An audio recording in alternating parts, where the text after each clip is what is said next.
দেশবাসীকে সবাইকে বিজয় দিবসের শুভেচ্ছা। শহীদ, আহত এবং যারা বিভিন্ন উপায়ে বাংলাদেশের রাষ্ট্রের স্বাধীনতা সংগ্রামে অবদান রেখেছেন এবং জুলাই গণঅভ্যুত্থানে অবদান রেখেছেন সবাইকে সশ্রদ্ধ সালাম। আমাদের পক্ষ থেকে এটা বক্তব্য থাকবে যে বাংলাদেশে ৭১-এর পরে যেটা হয়েছে যে একটি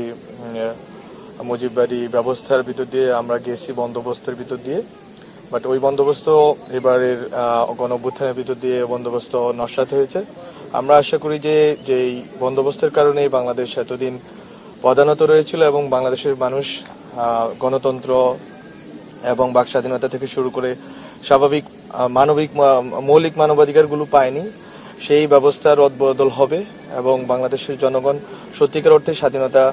পাবে এবং এই স্বাধীনতা তারা রক্ষা করবে। এবং আমরা জনগণকে আহ্বান জানাই যে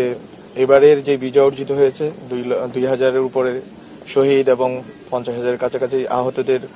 রক্তের বিনিময়ে এবং ত্যাগের বিনিময়ে এবং ৩০ লক্ষ শহীদ এবং অনেক মা বোনের সম্ভ্রমহানির বিনিময়ে আমরা যেই ৭১-এ যেই রাষ্ট্র পেয়েছিলাম, এই রাষ্ট্রকে পুনর্গঠনের সুযোগ আমরা যাতে কোনোভাবে অবহেলা না করি, আমরা যাতে এই ব্যাপারে খুবই দায়িত্বশীল আচরণ করি সব সংগঠন, রাজনৈতিক দল এবং মানুষ। এবং আমরা চাই যে এর ভিতর দিয়ে এবারের যে বিজয় দিবসে আমরা যেভাবে স্বাধীন মুক্তভাবে বিজয় দিবস উদযাপন করতে পারছি, আমরা চাচ্ছি যে বাংলাদেশ এই স্বাধীনতা ধরে রাখুক এবং জনগণ আমাদের সাথে এবং সব দায়িত্বশীল মানুষের সাথে জনগণ একসাথে চলুক এবং বাংলাদেশ ঐক্যবদ্ধ হোক, ঐক্যবদ্ধভাবে বাংলাদেশ এগিয়ে যাক।